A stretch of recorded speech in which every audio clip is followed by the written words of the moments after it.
LDF, UDF മുന്നണികൾ മാറി മാറി ഭരണം കൈയാളുന്ന പഞ്ചായത്താണ് പത്തനംതിട്ടയിലെ കോട്ടാങ്ങൽ. കഴിഞ്ഞ തവണ SDPI പിന്തുണയിൽ LDF അധികാരത്തിലെത്തിയതോടെ കോട്ടാങ്ങൽ പഞ്ചായത്ത് സംസ്ഥാന തലത്തിൽ തന്നെ രാഷ്ട്രീയ ശ്രദ്ധ പിടിച്ചുപറ്റി. വരുന്ന തെരഞ്ഞെടുപ്പിൽ ഭരണം ഒറ്റയ്ക്ക് നിലനിർത്താം എന്ന പ്രതീക്ഷയിലാണ് ഇടതുമുന്നണി.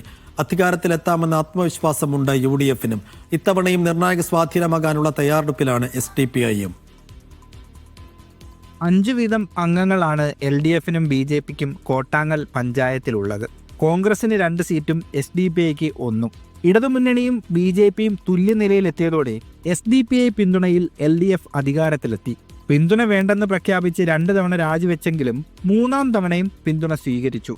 UDFും BJPയും ഈ തിരഞ്ഞെടുപ്പിൽ പ്രധാന ആയുധമാക്കുന്നതും SDPIയുടെ ഈ പിന്തുണ തന്നെ. എന്നാൽ വികസന നേട്ടങ്ങൾ ഉയർത്തിക്കാട്ടി ഭരണ തുടർച്ച ഉണ്ടാക്കാം എന്ന പ്രതീക്ഷയിലാണ് ഇടതുമുന്നണി. കോട്ടാങ്ങൽ ഗ്രാമപഞ്ചായത്തിൽ ഞങ്ങൾ ഇത്തവണ ഒരു വലിയ മൃഗീയ ഭൂരിപക്ഷത്തോടെ ഒറ്റയ്ക്ക് ഭരിക്കുന്ന രീതിയിൽ ആണ് ഞങ്ങൾ തിരഞ്ഞെടുപ്പിനെ ഇത്തവണ നേരിടുന്നത്. അത്രയ്ക്ക് വലിയൊരു ആത്മവിശ്വാസത്തോടുകൂടിയാണ് ഈ തിരഞ്ഞെടുപ്പിനെ കാണുന്നത്.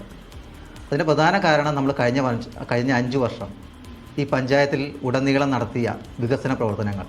പിന്തുണ ഇടതുമുന്നണിക്കാണെങ്കിലും ഭരണത്തിൽ SDPI തൃപ്തരല്ല. എങ്കിലും BJPയെ അധികാരത്തിൽ നിന്ന് മാറ്റി നിർത്താൻ വീണ്ടും LDFനോ UDFനോ പിന്തുണ നൽകാൻ SDPI തയ്യാറാണ്.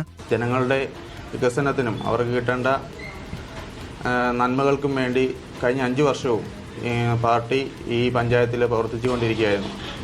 അതുകൊണ്ട് തന്നെ ഈ വരുന്ന ത്രിതല പഞ്ചായത്ത് തിരഞ്ഞെടുപ്പിൽ പാർട്ടിക്ക് വലിയ പ്രതീക്ഷയാണ് നിലവിൽ കോട്ടാങ്ങൽ പഞ്ചായത്തിലുള്ളത്. കഴിഞ്ഞ തവണ 2 സീറ്റുകളിൽ ഒതുങ്ങേണ്ടി വന്നെങ്കിലും വരുന്ന തെരഞ്ഞെടുപ്പിൽ അധികാരത്തിൽ തിരിച്ചെത്താനുള്ള ശ്രമത്തിലാണ് കോൺഗ്രസ്. ഭരണകാര്യത്തിൽ CPMന് വളരെ പരാജയമായിരുന്നു ഈ പഞ്ചായത്തിൽ. ഈ കാര്യങ്ങൾ ജനങ്ങളെ ബോധ്യപ്പെടുത്തി UDF വൻ വിജയത്തിൽ ഭൂരിപക്ഷത്തോടുകൂടി കോട്ടാങ്ങൽ പഞ്ചായത്തിൽ അധികാരത്തിൽ വരുമെന്ന് ഞങ്ങൾക്ക് ഉറച്ച വിശ്വാസമുണ്ട്.